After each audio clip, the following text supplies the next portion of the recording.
people chatting already on our stream. What is happening? I have no idea. I like the blue. Why is your skill bar like a bunch of marbles tossed on the floor in random order? Because he's playing on a controller, and that's the cross layout. Because I'm a That's deviant. amazing. Jason chose violence. I did. And every day Mike hates me for it. Jason took one look at the mouse that I have to use to play this game, and he said, It's like, nope. I said, choose the way of pain. This is amazing. Oh man, it's gonna be so good. We are here. I'm getting chips. Beautiful. Get some popcorn. Oh, that popcorn sounds good. We are here showing off Final Fantasy XIV. Specifically, the end of Shadowbringers. So, if you have not played Shadowbringers, well, not the end of Shadowbringers 5.0, but the end of Shadowbringers 5.5. So if you haven't played that far and you're interested in doing it yourself, Oh my god. you know, Just kicking over things. maybe tune out a little bit here, but we figured Endwalker's coming out soon enough. We'll do a stream for that. I'll probably stream that for you. Yeah, why not do a little bit of my journey through the game as I now get towards the very end of the main story quest thus far. And we have Locke and Nick here to be the man on the street asking questions of us. Yeah, all the hard-hitting questions like, why are you flying around the Tau Empire? Where are the chocobos? Where is Jason Oh, that's right a now? sweet canoe. Wait. How about I do this instead? I just take the Final Fantasy 15 car out for a little ride. Why did they Okay. all fly? Let's see. Where is? Are you at Helix? Ozzy's Law flagship. You want a chocobo? There's a chocobo. There's my chocobo Graham. That's very nice. Is that an NFT? Yep. Oh, he died. So you are. Oh, you're in the middle of the zone, huh? Okay. I have to come over here and talk with Alpha now. So right now. Oh yeah, you're. Yeah, I'm at the part where I have to go free Tiamat. Excellent. Is Tiamat a human or the monster Tiamat? Tiamat The is dragon. a dragon. She was the broodmate of Bahamut Yes. and the offspring of Midgar Sormare. And also one of the final bosses in the original Final Fantasy. And the sister to one of the bosses of this game, Nidhogg. This is the nerdiest stream we've done in a long time. First, you started talking about versions and endings with the right versions, and now we're deep in the lore. Oh. And we haven't seen anything yet except you randomly spawning NFT vehicles. Yep. Right, so there's the Final Fantasy VII bike. Wait. Here. Oh, how about that? Big lunar Your whale. big whale. Yeah. Beautiful. We're just gonna show mounts all day? Yeah, no, Fair's here to flex the mount game. Yes. But also no, we're here to talk about your experience with this. Yeah. I'm just here in case you need a second body. But I'm basically good for flying around right now. So my experience with this. Whew.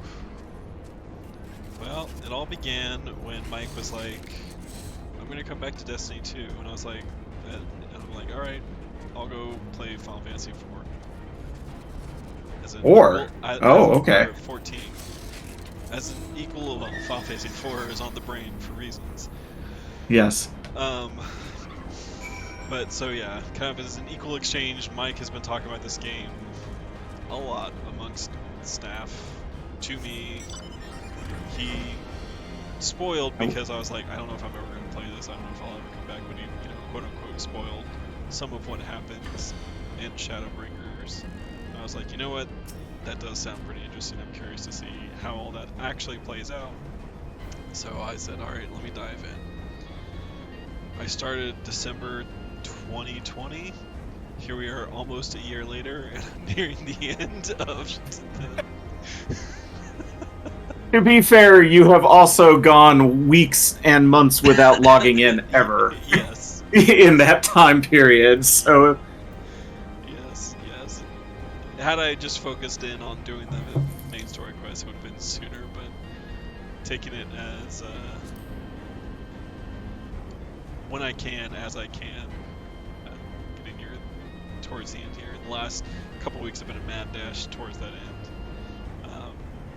It is a game not without faults, not without things you have to take for consideration, but it is a game that admirably has a story that, like, over time they've really done a lot of massaging and a lot of crafting of it to make it what it is that it had. Like, I can see why it has the fan base that it does, and why it's a passionate fan base, and why they, really dig this game, because it is doing a lot of stuff that other MMOs aren't doing.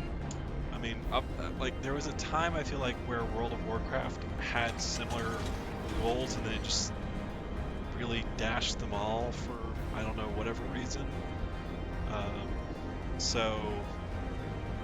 Well, here's the difference between Final Fantasy and WoW storytelling. Final Fantasy XIV is essentially a single-player story where everything centers around you, the star of the show. And in World of Warcraft, you are merely another adventurer.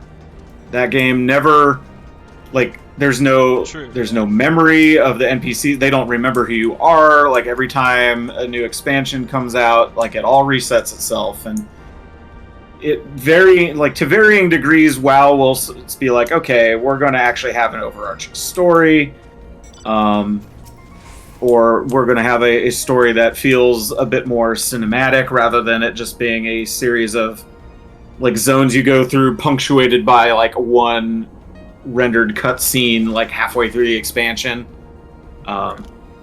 So it's much more like you can identify more with what's going on in this game simply because it treats you as a participant and not just someone who is running around that world. Yeah, no, that's actually, I hadn't thought about that before, but yeah, the fact that it is so much of World of Warcraft has a larger focus on the named characters, Thrall and Sylvanas and everyone else, that it's like you are the grunt. Yeah, you're there. Yeah. Your boots on the ground, you're there, but they don't know who you are. Except when they need to talk to you in a quest. I haven't played Shadowlands, so I don't know if they've changed it significantly, but I've played I played WoW religiously all the way through Legion, and then kind of came back a bit for BFA, and that was so horrible I left, and I didn't want to come back for Shadowlands because it didn't interest me.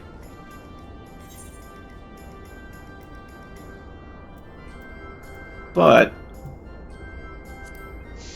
I guess the question I would ask you, Jason, is, like, I gave you that lore dump and you're like, wait, that actually does sound really cool.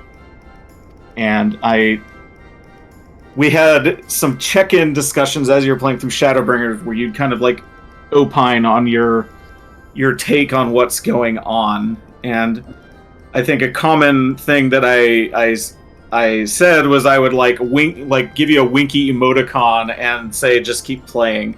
Yeah. And because there were times when you were very much like I'm enjoying this story, but I'm not sure what voice that the developers are using, and I still respond to that like you should probably keep playing. And I'm wondering if you think that all that stuff ended up paying off for you. It's interesting. Okay, so yes and no. So yes, because yes, in the fact that, all right, so just can leave spoilers all out of the way because it leaves Locke and We're- Nick and others out in the dark to just kind of talk around this. One of your main foes throughout all this thing has been a group called the Asians, and they're kind of like shadowy figures behind the scenes that manipulate stuff. And you eventually learn that what they do is they cause these things that are called calamities. You find out what those are. Those things are actually the rejoining of worlds, because at one point the planet that you're on was in the distant history, there was one planet, which were the Asians. one planet, one race of people, and they made a big oops, and accidentally blew their world into 14 copies of itself, and like all of the life force of their world. There's a lot of death, but then as a result of the world splitting up, there are 14 copies or 13 copies of the original world, and the life energy of everyone that survived up to that point got split up evenly across all of that. So their big goal is, hey, we need to put our planet back together and bring back life as we knew it. So, like, that's kind of their overarching goal in an incredibly oversimplified statement. Yeah. So, you and that amount of information is all within Shadowbringers. Like, you learn all that throughout the course of this expansion that I played through, and then through the story bits that happen post the main sort of expansion stuff. So what was I trying to remember for? So learning all that, as you play through, like what Mike was referring to earlier was the winks and stuff like that. As I was playing it, I had some of that knowledge from the Lord that he gave me that kind of in much greater detail than we just gave, but like even so, like coming at this, it is a question of what do you chew off, right? Like, this game has a lot, and talking with Mike is, there's a lot of lore throughout, and there's a lot of things that are scattered about in ways that are, you can find out more information about, like, Ozzy's Law, where we currently are, and the Allegans, and some of this stuff. Like, there's side quests, and there's all these kinds of things that, as Mike will talk about, is it puts you in the middle of it, kind of, you're doing these things, and yes, you do have, like, people talking at you and exposition dumps and all this other kind of stuff, but you are kind of there going through it and learning it, and a lot of times in step with NPCs. But it is massive, right? So if you're just mainlining that story, right, from A Realm Reborn, through Heaven's Word, through Stormblood, through Shadowbringers, getting through Shadowbringers to what is the quote-unquote payoff for it, it's sort of one of those things of, if you haven't taken time to dive into the game, there's a lot that you're going to kind of miss, because there's a lot of things that I think, to their credit, is done well. They are subtle in their execution of some of these things. They have, things that they set up for you that aren't explicitly spelled out, which I think is good for games. I think a lot of games, I know a lot of writers who use subtext and they're all cowards, right? Like, it's very much that line of thinking for, I feel like, a lot of games, is the subtext is just text. But this game has a lot of subtext, and so it makes it, if you kind of sink your teeth into it and get into it, it makes it that much more rewarding, that much more fulfilling when you start seeing things, and you kind of have a bigger payoff for a lot of this stuff. It's definitely the kind of thing where, like, again, like I said, I've been off and on with this. I've been kind of hopping in and out for playing Destiny and all this kind of stuff, and I haven't, my focus has just been, let me just go through solely the main story quests and not do a lot of side quests unless there was something in particular that Mike's like, you should do this, or you need to do this in order to, do stuff down the line. So, system that's 5 years out of date. I feel like I'm at my old job.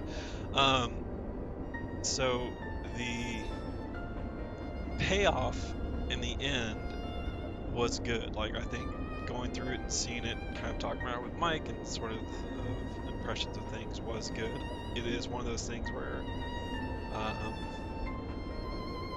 I don't feel cheated's the wrong word, but I feel like, man, if I had the time to be able to sink into this, if I had, that's nothing in particular, just other than the fact of day-to-day life, but if I had the time to really sink into this, how much more I realized I could have gotten out of something like this, how much bigger of an impact some of these things could have had based off of just kind of losing yourself in this world and absorbing all that there is to it,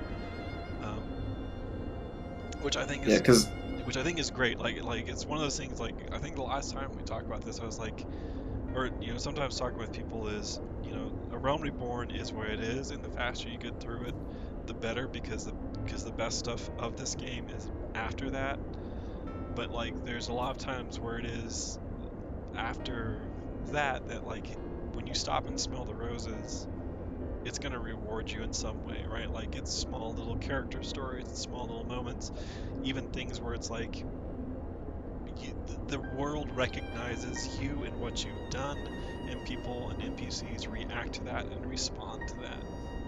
And it's even stuff like, depending on, like, a really great example is every expansion of this game kind of has a canonical, like, you watch the big CG trailer for it, and you'll see that the Warrior of Light, henceforth known as the Derplander, in these trailers,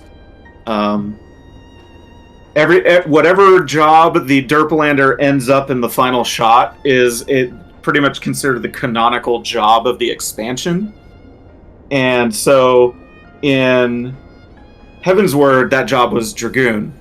And so if you play as a Dragoon when you're doing the main story, because the setting of that game is basically where the Dragoons are all trained and come from, they treat you differently and you get different dialogue. It's something huge, like something like, oh man, I'm missing out on some of the story or whatever. No, it's just little winks and nods to these kinds of things. Like, NPCs treat you differently. You get alternate dialogue during the story. Sometimes, like, it was in Heavensward, it was actually even so far as, like, if you were a Dragoon and didn't finish the job quests, you would still get alternate dialogue, but different alternate dialogue as to not spoil what comes later. And the knock-on effect of, like, yeah, if I popped my character panel open and showed you that I literally have every possible thing in this game maxed out right now, you would think I'm insane. But I've been playing this game for 8 years, so I've had a little bit of time. Yes. But everything you choose to do in this game, maybe the exception of PvP, even there's still a little bit of token story around it, but like, everything you choose to pursue in this game has a story campaign tied to it. Like, each of the 17 battle jobs has a campaign. There's the MSQ. When you go and do raids, each raid is segregated, and like, each series of raids is segregated into a campaign that, yeah, there's a bunch of fights in it, but in between each of those fights, it's advancing another storyline. And in, like I was telling Jason, a lot of times they tend to keep those as, like, true side content. It tells a wholly contained story. But in Shadowbringers, they made all of the side activity be thematically connected to, or even important for the main story. So it's kind of the definition of, the more you put into it, the more you get out of it, and they always reward you with some kind of storyline. Like, it's even to the point where, like, the recurring holidays, like, if you, like, oh, there's the Valentine's Day quests every year, and it's always like, oh, we have these cute traditions of doing Valentine's Day stuff. But if you have done previous like they usually do a different activity every year. Sometimes they repeat it if it was popular, but they always write a new story around it. And if you did any of the previous iterations of it, the NPCs will remember that you helped them before and serve you alternate dialogue and whatnot. And so you always feel like a familiarity with everyone. And the secondary cast of it, like, you're part of a group called the Scions as the Seventh Dawn, and most of them have been around with you since, the 1.0 days, but for most people, ARR. And just getting the ability to watch these characters grow alongside you and react to, like, dialogue choices that you make through the course of the story, or just knowing that, hey, this guy started out as a real punk bitch, and he got his ass handed to him, and then he grew. He grew as a character. He's wiser and more mature, and he looks to others for guidance in a way that he didn't before. And they allow those things multiple expansions to grow. So it not only feels like your character's important and growing, but the people you surround yourself with willingly. And I'll say real quick, in the story. Just to interrupt, the current character on screen is a perfect example of that, Grahatia. He comes into the story in a raid in ARR, and that's the only time that you ever interact with that character. He's like kind of a researcher, but he looks up to you, and he ultimately does a thing. I mean, he starts Shadowbringers. Yeah, Let's be real. He creates this expansion in a way, but in A Realm Reborn, that's it. That's all the interaction that you have with him is just like he's there for the raid and then he's gone, and you never have any interactions with him because he locks himself in a tower, basically, right? And so then you're just like, all right, bye. And then the entire story of Shadowbringers is you interact with a different version of him throughout that entire story, and you build a friendship with him that ultimately leads into him. Look, there's plot armor on all these people, but basically he gets to keep his memories and souls that you take back to the version of him that you see on screen versus the older version. But the older version of him sacrifices himself to help you save one of the other splintered versions of the planet.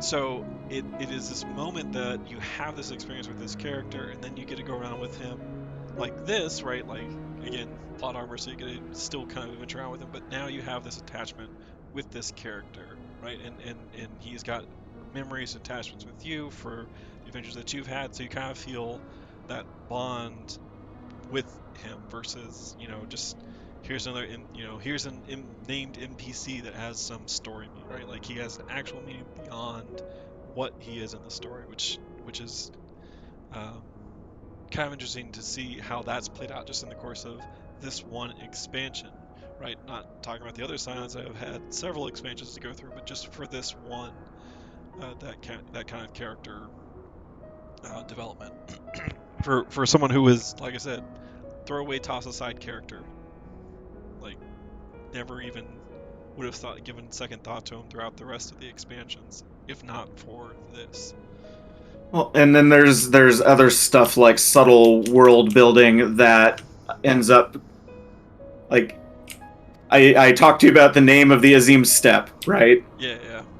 And so, like, that's just a named place in Stormblood, and it's a really cool zone, and it's got a really great story, and the sickest burn in all of video game history happens there. and now that Jason has gotten through that, I am pretty sure he will agree. Yeah. But the name of that zone has extreme lore significance in a way that is almost shocking when you realize what it means. And they don't let anything feel like anything that's in the main games, like side activities. You could argue that something like Eureka is throwaway content now. But like anything that involves the MSQ, you might think that you've wrapped something up, and we've tied it up with a nice bow, and then something happens, and it becomes extremely relevant again. Like Jason was telling me today, the patch content that he is currently in is like we're in Heavensward and ARR content again, but it's now relevant to Shadowbringers. So the world isn't like, well, I beat ARR, I guess I'm never coming. I have no reason to ever go back to these zones except to go sit in a capital city or something. Right. Like they and even this, like Tiamat is someone that I think you talked to once in the course of the campaign. And like, back in Heavensward. And it's just sitting there, and you're like, man, this is cool. Like, and I remember asking Mike at the time, like, this is all I do with, like, this is Tiamat, right? Like, I remember Tiamat from Final Fantasy. And I probably was like, Yeah, not saying anything. And here we are now, where again it's pulling all this stuff together so that nothing is wasted from any of this. We're back in this zone that was introduced back then. There's purpose and meaning to it coming back up again, and because it mirrors as much as a game can be analogous to a real world. Like, you don't just like, what, I guess I'm done going to Portland. I did everything there is to do in Portland. I will never go back, even though I live Virginia, here. All done with you. Yeah, it's like, no, these characters are from this place, and they're not just going to appear where it's convenient for you because it's a new expansion zone. And it just helps the world feel, lived in ways that games often don't, and I appreciate that.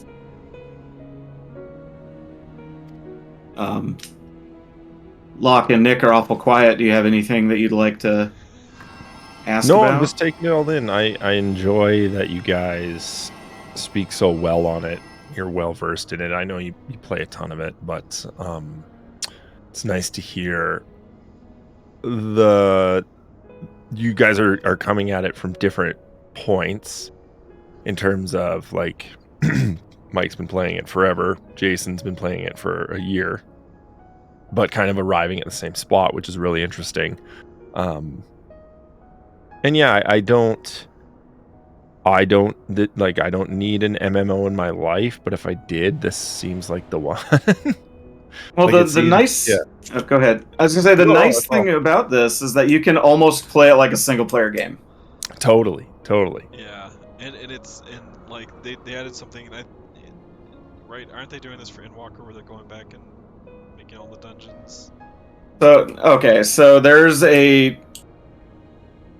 getting to the multiplayer stuff in this game, there is content for 4 people all the way to content for 56 people. What? Right. The crazy mount that you saw me riding is from doing the 56 player thing. Nice. But the bulk, I'll say, the bulk of content is 4, 8, or 24. Most things in the game are going to be that. 56 is the special exception. Special, yeah. Yes. There's also a 48 player dungeon too. So anyway, multiples of 4 and 8. You love to see them.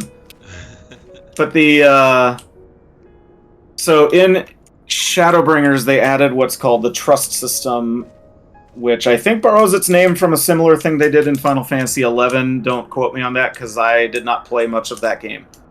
But the gist of it is that for all of the dungeons in the story that only require 4 players, they let you bring an NPC party in.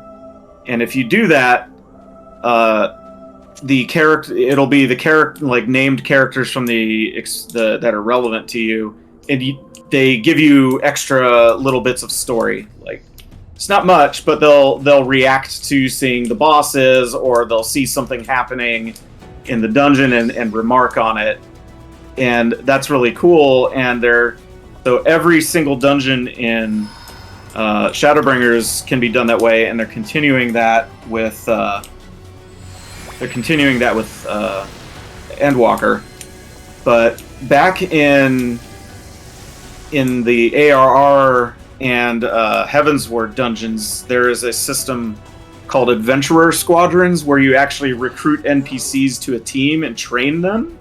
What? And then, while you're training them, you can take them into dungeons and run them as a party of NPCs. That's So really cool. that doesn't let you just go like, all right, I'm at my first dungeon, I'm going to queue with NPCs and go. This is a separate thing, Right. but it does let you do that. Yeah, I was trying to remember if they let you, if they were going to patch that in so that previous content would work the same way with the trust. It's an awful lot of energy that they would probably not Spend do. elsewhere. Like, Oh, yeah. if they did it, I would expect that they do it like, oh, it's like Endwalker patch 6.4, you know, we went back and revamped the trust system to work with legacy dungeons. Yeah. Like, I don't see them not doing it, but it's going to be really low priority because you can already kind of do it. We won't know for Yeah. certain until the shackle. So to explain what's happening here, so Tiamat's been chained ever since she summoned Bahamut, or helped in the summoning of Bahamut, which again was part of the Asians doing. But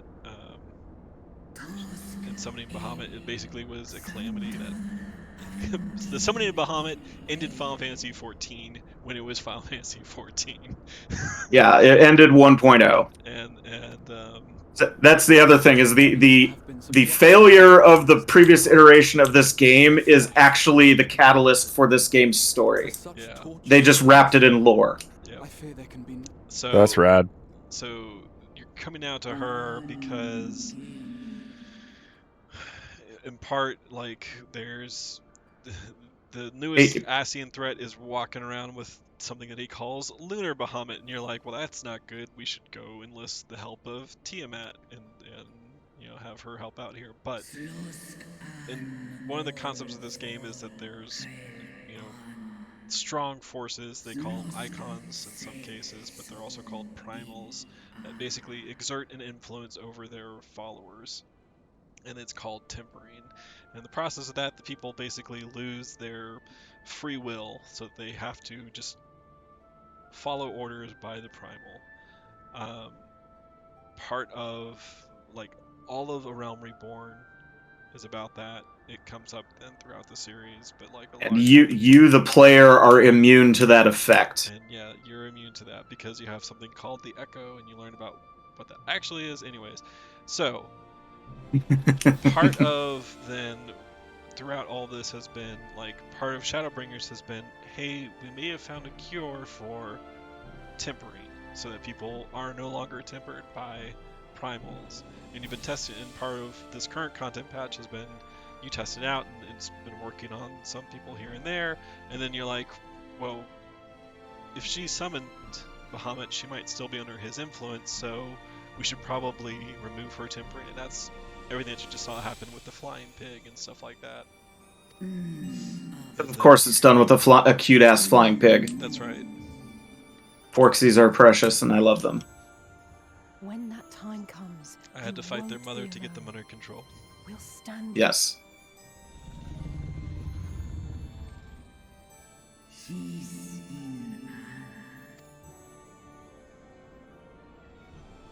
And the one of the other big lore bombs that happens in Shadowbringers is that, like, the world essentially has like people worship like two essentially creator gods. There's Zodiark and Hydaelyn.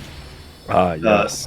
Hydaelyn is who summoned you to be the Warrior of Light and gives you your power and whatnot. And Zodiark is the god that the Asians worship. And yeah, and so the one of the big lore bombs that happens in Shadowbringers is that it's revealed that they aren't actually gods; they are primals, and so anyone that would be affected by either of them is actually tempered, and that has big ramifications because then you're like, okay, Hydaelyn basically gave me superpowers and deemed me special. Do I actually have free will, or am I acting guided by the unseen hand of a a god at this point. So, like, there's a bunch of questions to, like, the setup for Endwalker is honestly, like, do we just kill God? Like, is that going to be what we're just like, no, fuck all this, free will for everybody, let's kill the bad god and the good god. Like, that's an entirely possible thing But here's that could happen. Well, and I'll interject with it real quick. I know Mike knows this, but one of the interesting things that they do throughout Shadowbringer is kind of throughout everything up until Shadowbringer, it's like, yes, Hydaelyn light, Zodiark dark, bad. Shadowbringers verse, it's like, it's not that. Like, they're not Yeah, it is. those kinds of forces. It's actually like light is stasis. Light is like a suppression of things, which is what, as you learned, Hydaelyn was originally created for. And Zodiark's a little bit, to me at any rate, is a little bit more of a question mark, because like Zodiark was created explicitly to save the Ascians world, but what kind of power influence that is sort of, I'm not sure. Save my Ascians world. Yeah. Hey, There is. Sorry, I couldn't help it. No, I'm you're sorry. fine. I'm sorry. There's an NPC in this game called Thanker that I tell my guys, like, I'm pretty sure throughout the course of this, like, every time he says Ascians, like, he starts getting to the point where he's like really ass. Yeah, he's really stressing the ass part of it. Okay. Yeah, it's cool, and they play with genre conventions a lot. Like, one of the big things that happens in Shadowbringers, like, you get all this earth-shattering lore, and then they're like, yo, check this. The earth-shattering lore is actually how summoning people to be in your party through matchmaking works. Boom. That's great. Yeah, it's super cool, and there's so much there, and if you can stomach an MMO, then and some rough story writing, like AIR is 100% the most Final Fantasy, like in boilerplate. Yeah, right. That you can kind of ascribe, and feels very rote, feels very tiresome. Well, and a lot of that is because they're like, we have to make a completely new game, and so they released ARR when they had the framework of a game, and then they're like, this back half, like, once you finish ARR, there's a moment in the story where like everything shifts, and you're like, oh, this writing is way better, this story is way more interesting, and all of these things that kind of get lightly, and I think I'm being generous, but like things that are lightly set up by the ARR plot pay off in like these really massive ways, and then the expansions are all really good. Yep. So it's just one of those, like, a lot of people are like, well, what if I just skip ARR? And you could do that, but so much of it is literally like important world building that you need to understand. So going through it is kind of recommended, even if you don't want to do it. But you can always pay them $20 to skip it if you want. Yeah, it's actually to the point where, like, so I was looking at, so I only have, again, because I've been so focused, like, I only have one class level. I was looking at one of the job skips because they had a sale. I was like, maybe I just want to level up one of these other ones. But then I read it, and I was just like, not only does it level it up, but it completes all of the job quests up until level 70. I was like, well, no, I want to do those. Like, yeah, there's stuff with those that I actually want to explore and do, and don't just want to skip them. Like, even though there is like New Game Plus stuff that they have where you can go back and replay stuff, it's like I want to experience it as I go through, leveling that class up. Which is not something I'll say I would not have said probably even 6 months ago. Like, the ARR is still one of those things I'm just like, you gotta, like, that's the most nose to the grindstone kind of thing when it comes to progressing through it. But, like, again, it goes back to that earlier conversation that there are payoffs. Like if you take note of what's things that are happening, who's doing what. Like it's not necessarily like it's not necessarily every little bit of dialogue that the NPC says, but it's like who they're talking to, what they're talking about, what's the kind of context for things. Like even some things where it's like, hey, these particular group is doing X, Y, Z.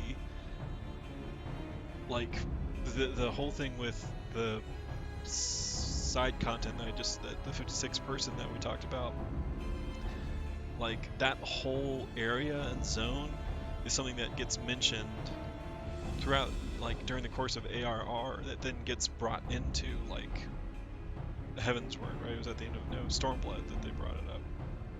Bazia, yeah, or not Bazia, Eureka. So like there's things like that where it's just like these little bits and pieces kind of like come throughout that if you just skip to the end, again, you miss that context, and it kind of feels like in the end you're like, well, I don't understand why, like, if you skip to the end, you're like, I don't understand why people are going on about this. It's like, sure, because you don't have that larger context for what this means and for what that, is being said with some of this stuff. Like a really good example, I think, of side content that pays off in really unexpected ways is like the crafting and gathering jobs. Like, if you wanted to, like, and we don't need to go through the dump I put on you. You're like, oh, I want to maybe do crafting and gathering. And it's like, okay, well, here's how you do it. And you're like, what? Step one. But like, before you start crafting, step one, make 5 million gil. So like the alchemist guild that you can join to be an alchemist, they make potions and whatnot. But the storyline is like the fervent research of the leader of the alchemist guild trying to like bring someone back to life, right? And the implications of that, and the weirdest part about that is further along in that storyline, they actually swing it all the way back to a plot that went unresolved in the 1.0 version of the game, and they finished that story there. Oh, cool. So they're like, anything that you stick your nose in is going to pay off in some way. Another really good one is, my favorite example is in Stormblood, the Alliance Raid series was called Return to Ivalice, which is the setting of Final Fantasy XII, Final Fantasy Tactics, and Vagrant Story. And Final Fantasy Tactics kind of famously has a non-ending. And they brought back the guy who wrote Final Fantasy Tactics, and he wrote a canonical ending for Final Fantasy Tactics, and they hid it in a fucking raid in this game. It's 100% true. It's amazing. Like it brings back all the characters and tells another side of that story that you straight up did not get, and it's written by the same guy, therefore it's canon. And it also means Ivalice is in this world, which is even better. And I believe that was even their pitch, like some of this dev Q&A or whatever. That's basically that was their pitch to him, was like, hey, do you want another shot at that ending? And like, like Final Fantasy XIV really has become that venue for all of Square Enix's development. Developers and stuff like that to kind of flex in some way. But it also doesn't stand out as like overt fans. Like, it's not like, ooh, here's this fan servicey ass content. It's like, no, we're going to do it and then make it make sense in the context of this game. Yeah. So like, there's one of the raids is literally the capital city that you spend a bunch of time in at the beginning of Final Fantasy XII. But in this version of that world, it's long since destroyed, and you're exploring the ruins. And so it lets them use the setting, but tell a completely new story in it. That's rad. Yeah. So what's happening in your actual story right now, sir? Are you still dealing with? I think I'm getting ready to unlock the dungeon, which I don't know if I'll have time for tonight or not, but I will at least get up to that point. It's a rad dungeon. Has a chugging guitar solo laden soundtrack. Hell yeah. Well, all right. Here it is. Let's go.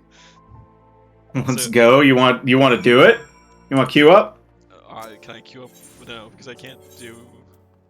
If I'm gonna do the trust thing. I can queue us as a party if you want to do it. No, because people are gonna blaze through it. All right. Disabando. I must face the gazebo alone. Yes, and we could play it together, but we would have to wait in a short queue or something, so he can actually just jump in. So there's that trust system that we were talking about earlier, where I can take the NPCs in as my party. You can have tank, healer, and DPS. I do. What was that? The old Encarta intro or something like that that someone did.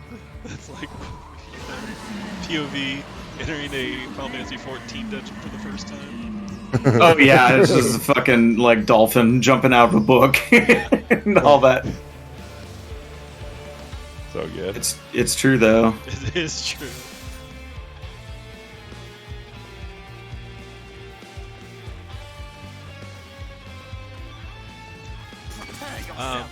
The discussions of lore and everything else extend to even the music.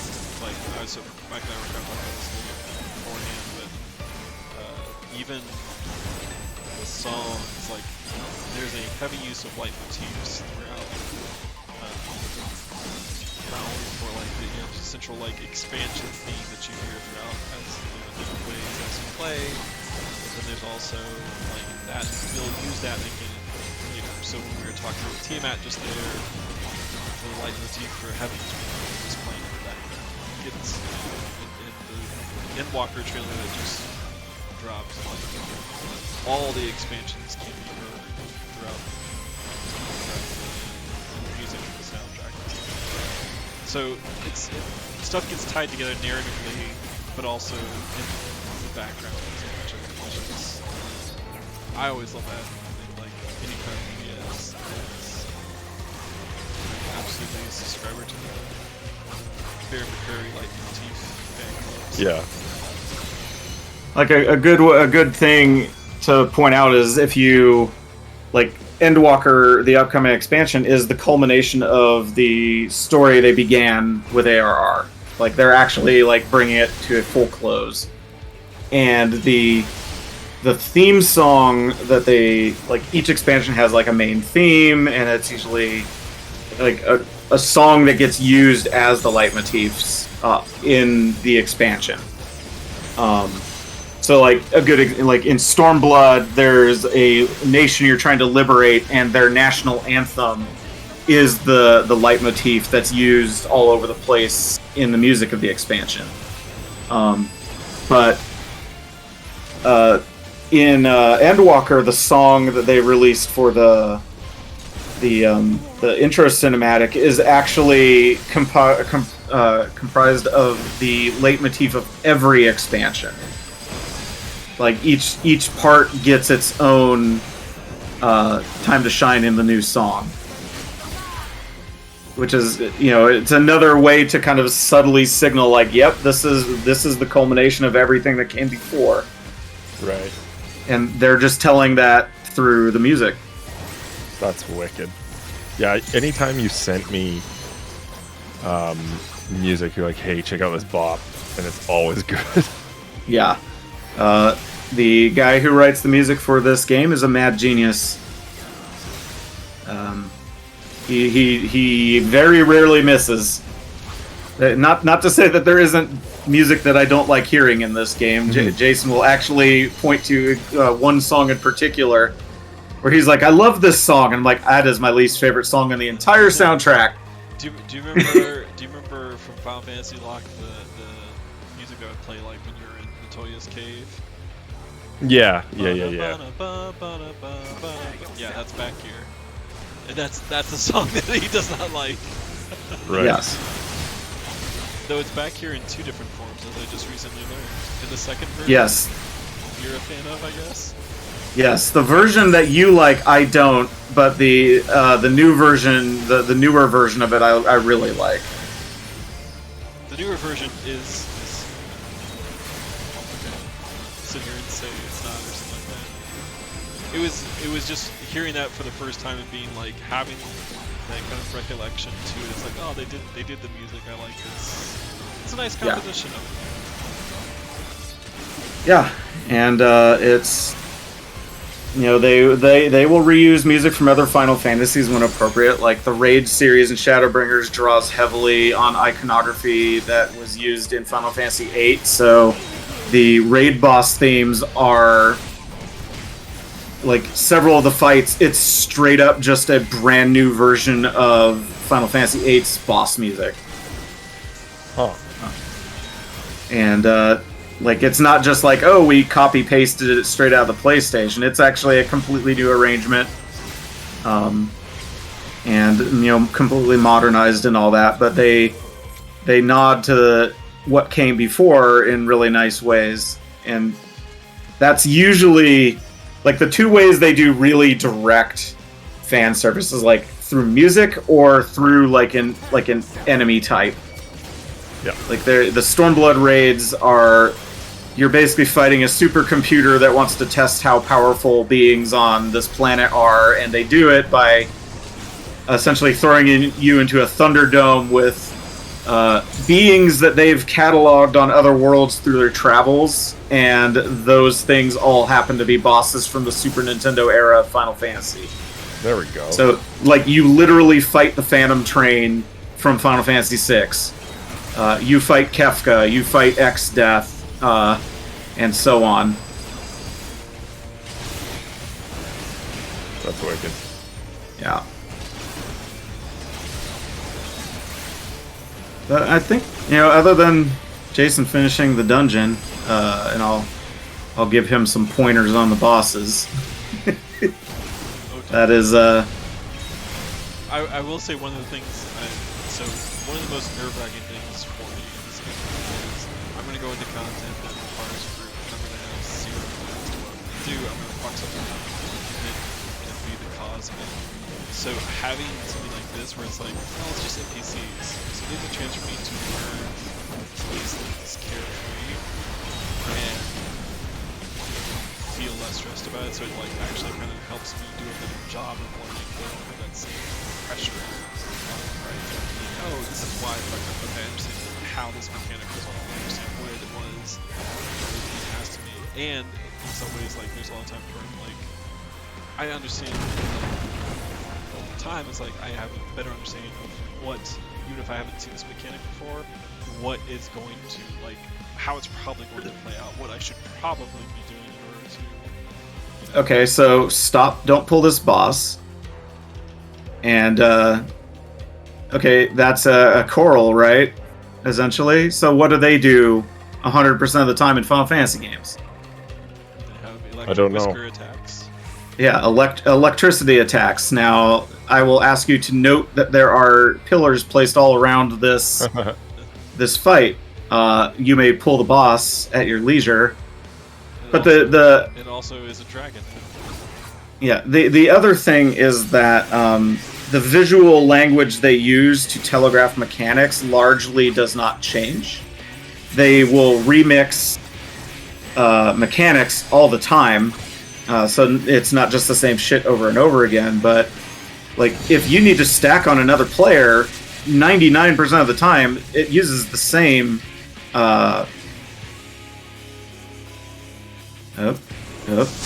You don't want that to hit you, and that one's already being hit. Beep boop. Yeah, take it to the free one. If you get hit again, you're gonna die. As my cackles. Yes. I should have said that sooner, but I tried to give you a hint. Well, the delay, the stream delay doesn't help. Well, I meant to be when I said look at the pillars and No, electricity, I and there's another boss in Heavensward that has the same mechanic.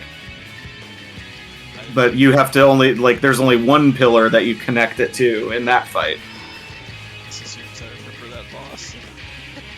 So, when you've leveled everything, you spend an awful lot of time in those I was dungeons. gonna say, Mike, who's been playing this for 8 years?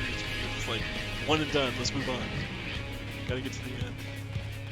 Yeah, I'm not even the best at remembering all the mechanics in my group of we have a guy that we literally named a channel in our Discord. His name with Pedia applied to it because he knows everything. He has the answer to every question if you ask him. But I remember broadly at least what happens in every single fight in this entire game. That's awesome. And it's I could be better at math. There you go. Now you can go stand in front of that boss and slap it.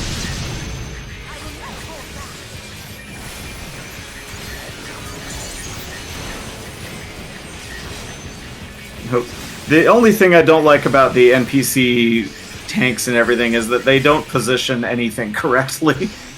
So if you ran this, you'll know what the boss does, and then you'll see an actual player do this correctly, and it's still wrong. Be away from the big orb.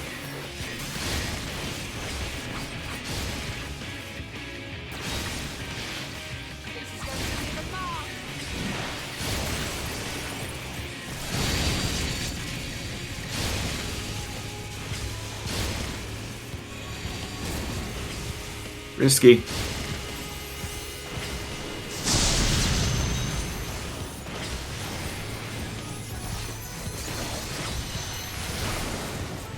Yeah, the other downside to running things with NPCs is it takes about twice as long to get through the whole thing because a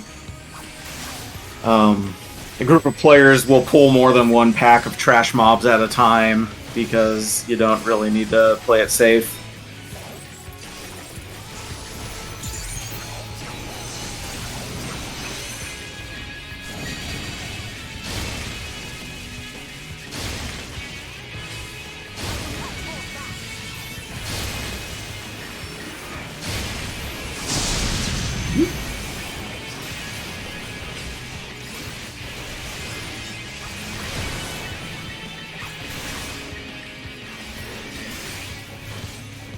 Maybe you want to talk a bit about skill rotations and stuff and how you've gotten used to that, because this game does ask you to push a lot of buttons. Yeah. So I've obviously the keyboard. I have mine set up with the controller, and so now it's become less of a memory for which buttons I press in what order and stuff like that. There is a DPS rotation. I'm the best at it, but I know roughly how it should go, where it should be.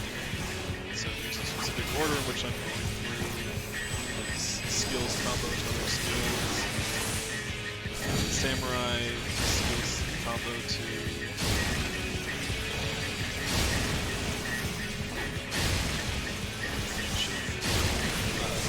gives you the little gauge in the bottom right. Oh, the medallions.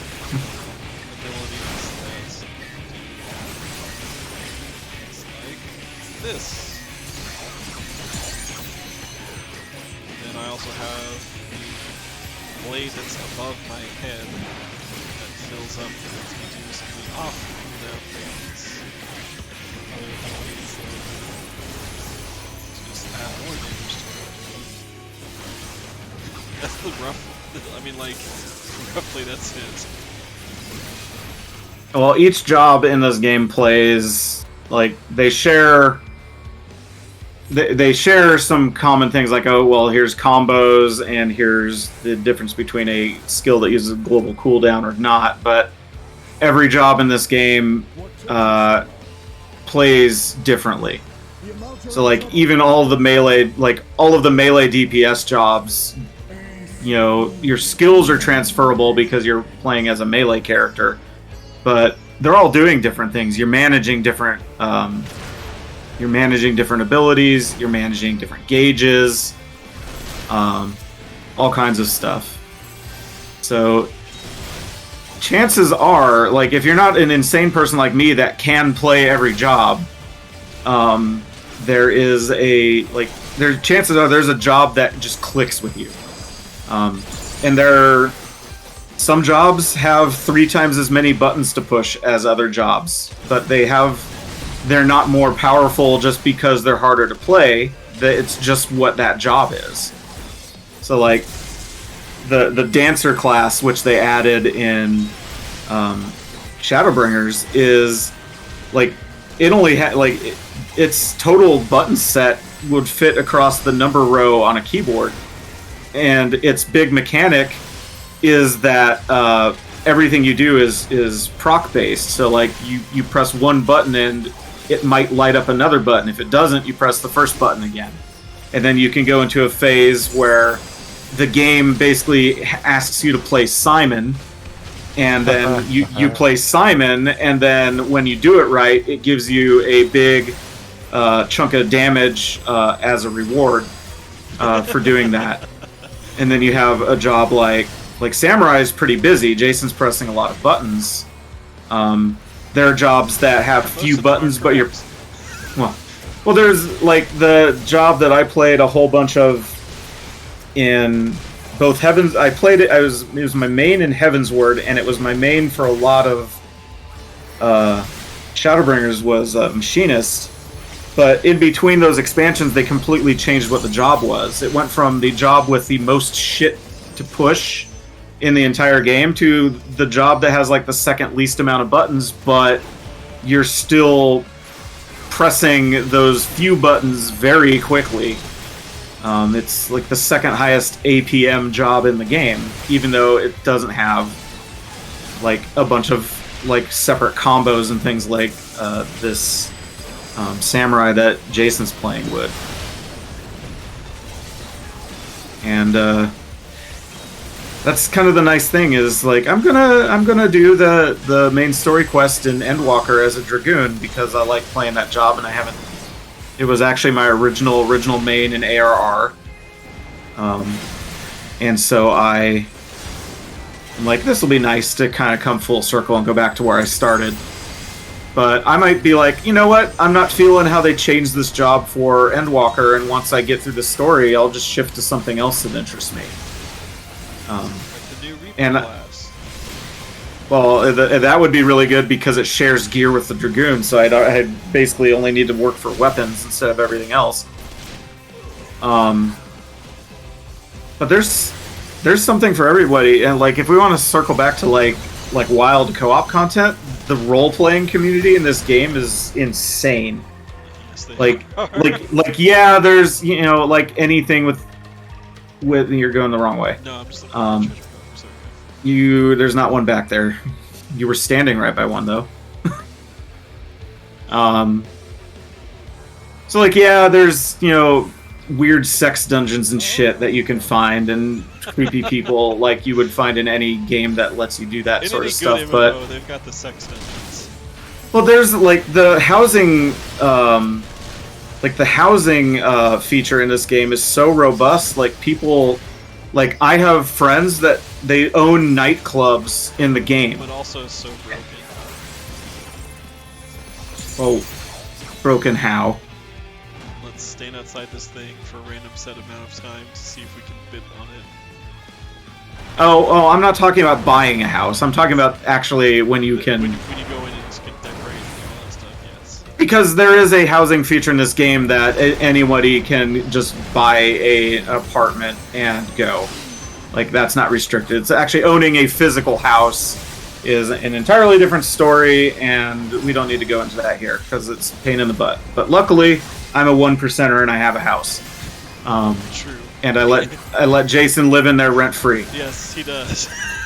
But like I have friends that they own and operate nightclubs in the game, and they make fabulous amounts of money because people come in, they're like, oh, we'll have a full stocked bar, and you actually go to the bar, they'll have like an out of game menu where you can order specific things from the menu, and then you tip the bartender for doing that, and it lets you like at any given night they might rake in 1 million gil for just sitting and running the thing for a few hours. Like I have a good friend who runs a ramen shop. Yes, that's the one I'm talking about. There, like I said, there's the dance clubs, there's bars, there's like taverns, there's some crafters actually turn their house into a storefront, and they sell their crafting goods through like they'll put a mannequin. Get to the left side. Oh boy.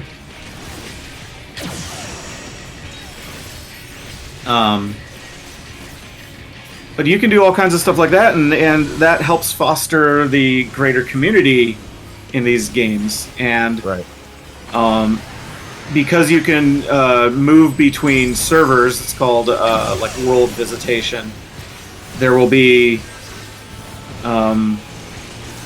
points where the like someone's like, oh, I'm on XYZ server and I run the ramen shop or whatever. Get knocked north.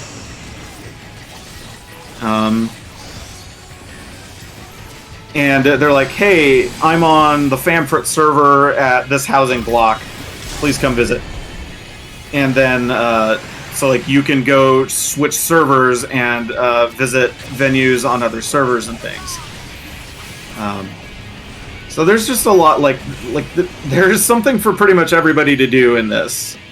Go to the center, you'll get launched up, and do as much damage as you can to this thing.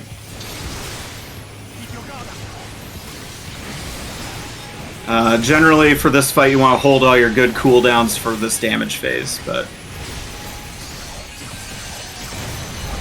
he's fine. I have good news about what I held. What's that? I have good news about what I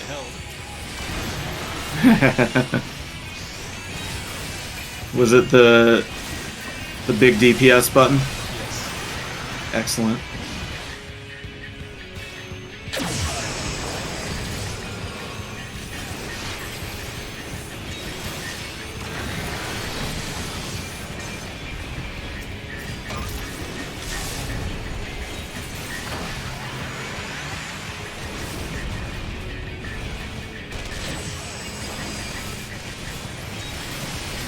What do you think the final boss of this dungeon is?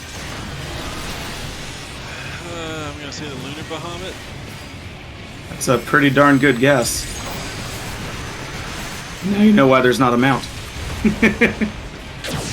Because dungeons don't drop mounts.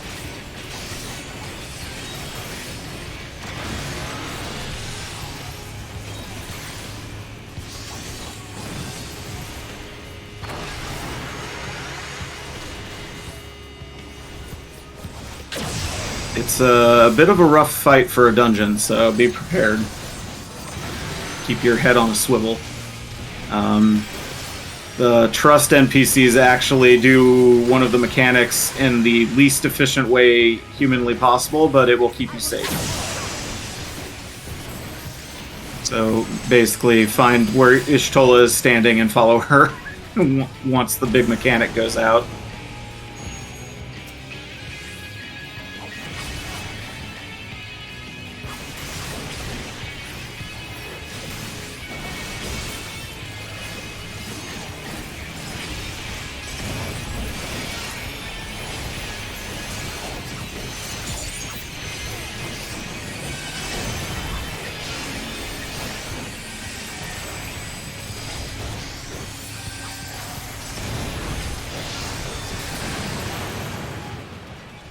Huzzah! Did it. You somehow survived the explosion. Was I supposed Armor to sets in this dungeon look cool too. move somewhere? Hmm?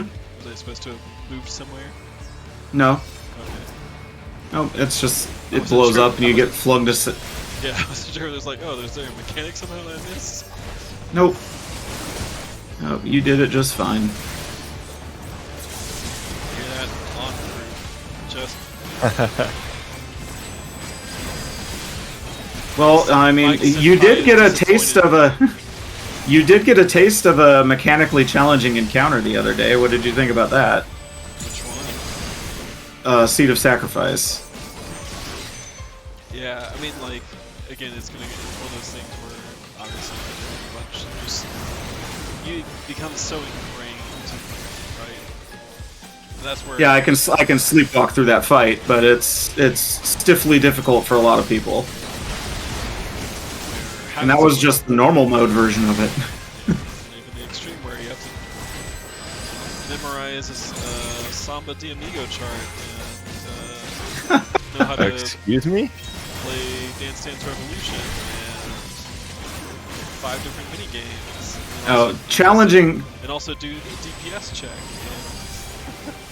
Challenging content in this game is extremely complex. Like this game does a lot of like WoW rating can be very mechanically complex as well, but I think this game does a better job at presenting mechanically complex fights. Simply because the like ground indicators and spell effects are a bit more accurate. Again, I haven't played recent WoW, but you know, there's a lot of times when you think you're not on the edge of a bad texture in WoW and you still get hit by it. And in this game, once you learn what the different styles of indicators are, like it's much easier to like really understand where you are and what's going on at any given time. Pick a dragon and ride it. Oh, baby. Hell yeah, Panzer Dragoon. Not really, but you do get to fly alongside Tiamat. Yep. With goodest boy Estinian riding her like a mount. Absolute Chad. Like, I see you have a mount. Cute. I have Tiamat. It's like, oh, Midgard Stormer let you ride around on them. That's real cute. Here's the mother of dragons. But yeah, like I always like to bring up when I was doing ultimate rating in this game and the fight was so complex, we literally had a spreadsheet with the timing in the encounter at which like what mechanic would go out targeting what specific player or what type of player, and you kind of had to memorize all of that to move through the fight. And it was a 17-minute long fight, and a single mistake by any player was a full wipe. Oof. It's like you look at Dark Souls and you're like, this ain't shit. Right. Right. Right. Like, it doesn't take 3 months to beat the Nameless King in Dark Souls 3. It might take you a few hours, but it doesn't take 8 people a month and a half to do it. Super coordinated attack. Yeah. And all that shit is like all that stuff is optional, right? Like, you don't have to do that stuff. It's there if you want to do it. Like any given encounter in the game, like any of the big bosses, there's a story mode and either a savage or an extreme version of it, depending on what type of content it is. So you're like, oh wow, this fight was really fun. I wish it were a bit harder. There will be a harder version of it. And then, that will, instead of it being something you could kind of, like, get it in 1 or 2 pulls, or even just get it on the first pull. Like, it might take you a couple hours to figure out how to beat it. And a couple more to actually execute it correctly. Yeah, it's like... So as an example, for one of the Trials fights, is you fight Hades, and Hades has a mechanic where he puts a DPS, like he puts a damage circle on all party members, and the way those circles resolve and who has to stand where and when is very important, and you have to arrange that before you ever get to that part of the fight where everybody dies. And it's just... Yeah, that's the extreme version of the fight, yes. Yeah. But like, Mike showed me that, and like, I understand, I was seen mechanics of this game, understand how that happens and everything else. And you look at it and you're just like, I'm going cross-eyed. Why is this happening? I've made some poor life choices that have led me to this point. Yeah, it like in one of the Savage raids, there's a mechanic where you're fighting a boss that can throw tidal waves at you, and the mechanic it goes out, and in the Savage version in the normal version of the fight, you're like, oh, this tidal wave is going to come from the left side of the screen, and I just run to the left side because it's going to hit and push me to the right. Yay. I got it. The Savage version of the fight is 5 of the 8 people in your party are going to get a shape marker applied to their debuff bar, and the shape marker determines like a water spout mechanic that's going to fire out, and everyone needs to realize what marker they have and get into different positions where, like, one player needs to be up front to soak a bunch of damage, 2 players need to essentially cross the streams from theirs and hit the other player in the front, and then everybody else is like stacking behind everybody else to share damage.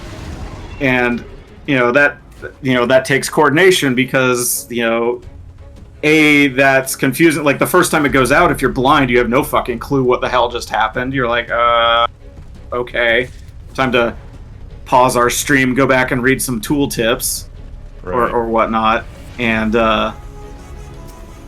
you kind of progress through that way. But the normal mode of it is intended to let you get through it and see everything. And poor Jason seems to be having some internet troubles, but they have resolved. Good. And now they're back. Oh no. Buffering. Good luck. Don't stand in shit. The big stack marker that's going to happen is go stack and then stay in it. That's my one piece of advice.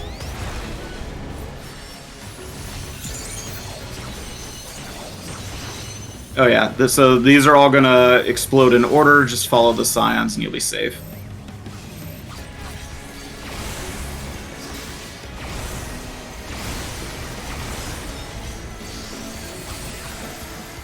I got the stack. Oh, good. I'm watching a JPEG right now.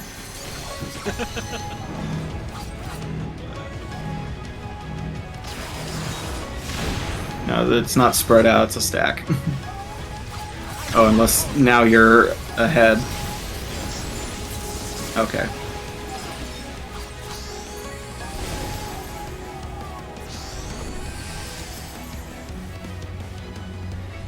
That Lunar Bahamut's so hot right now.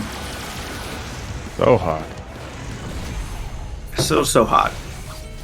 So this is probably going to be, like, once he kills the boss, it's probably going to be where we're going to wrap it up. But, you got any last-minute things to say, Sir Locke, or you just enjoying the ride? No, I'm just enjoying this. It's very pretty. I like many of that cutscene that just happened was fun. Mm-hmm. I'm sure after the 50th time, it's still so fun, but yeah.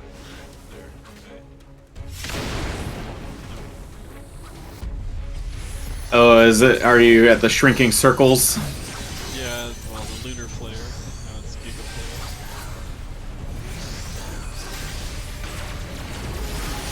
flare. Yeah, the big cross things you just kind of put in a safe spot, and yeah, they're going to shrink in the safe spots. Either going to be in a intercardinal direction or in the center.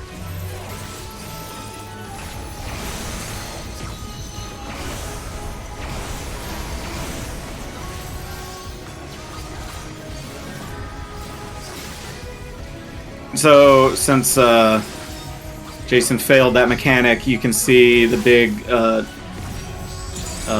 thing in the top right of the screen with the countdown, the little black and red spiral thing. That's called a vulnerability stack. When you fail a mechanic, the game will apply one of those to you, and it makes you take increased damage. So, oftentimes, it's there to reinforce the, yo, you fucked up. And it makes passing subsequent mechanics more difficult, because there are plenty of them that are just unavoidable damage, like that lightning strike that just happened. Right.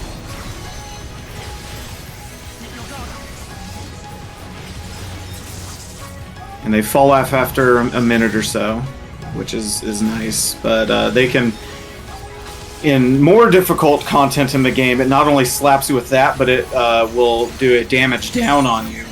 The safe spot for this one's going to be right in the middle. I'm about 30 seconds past right here looking at, just so you know. Okay, cool. I blame your rural internet. I blame your...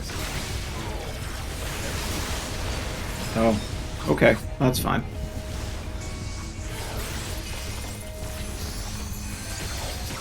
When he gets to about 10%, you can slap him with that LB2 that you're holding on. If you're not there yet.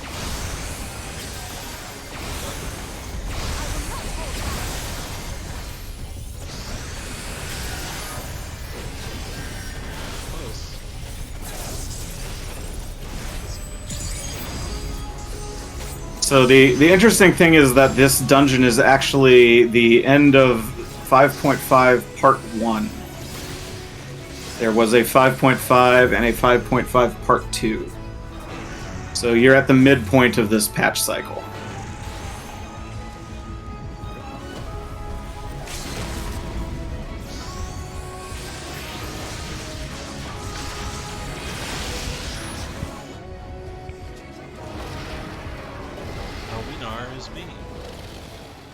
Huzzah. You did it.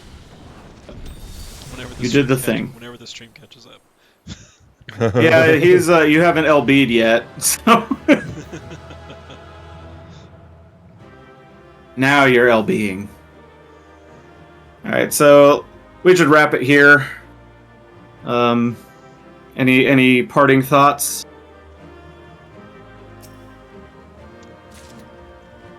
Keep on keeping on. Game is good. Game is fast. It can feel overwhelming, but it is like if you're getting into it, it's like take it in little nibbles and bites, and then like one of these. Yep, exactly. Nom nom nom nom nom nom nom nom nom. Please provide more mouth noises. It's my understanding everybody loves them. Oh shit! Sorry, I forgot about that. Where's your bag of crisps? That is how we increase our viewership. Oh my god, he had one at hand. I'm just gonna sit here. I'm still stealing. Yeah. New idea is that every Final Fantasy 14 stream we do is also an ASMR stream. So.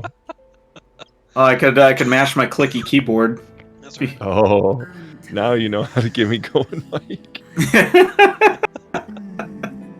Awesome.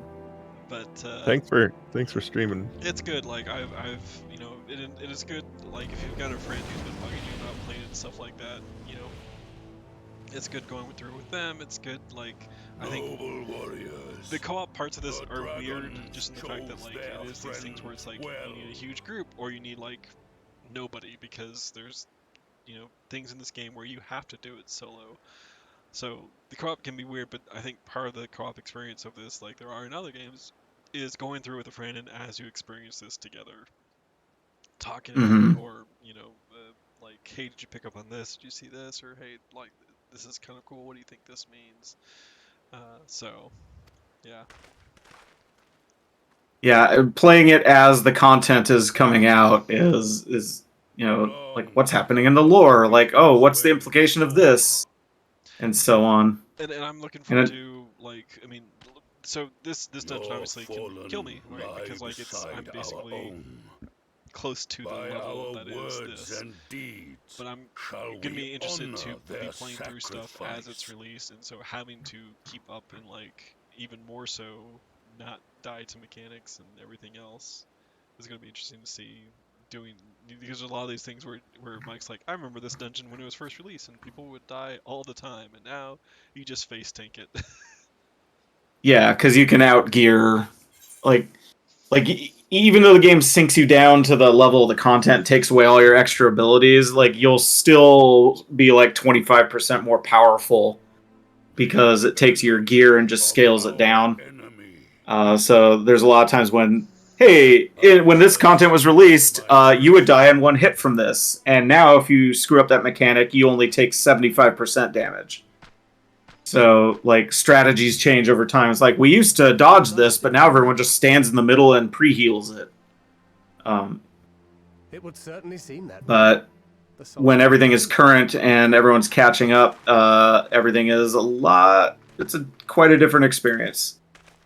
Especially in the really difficult content. So yeah, Final Fantasy 14.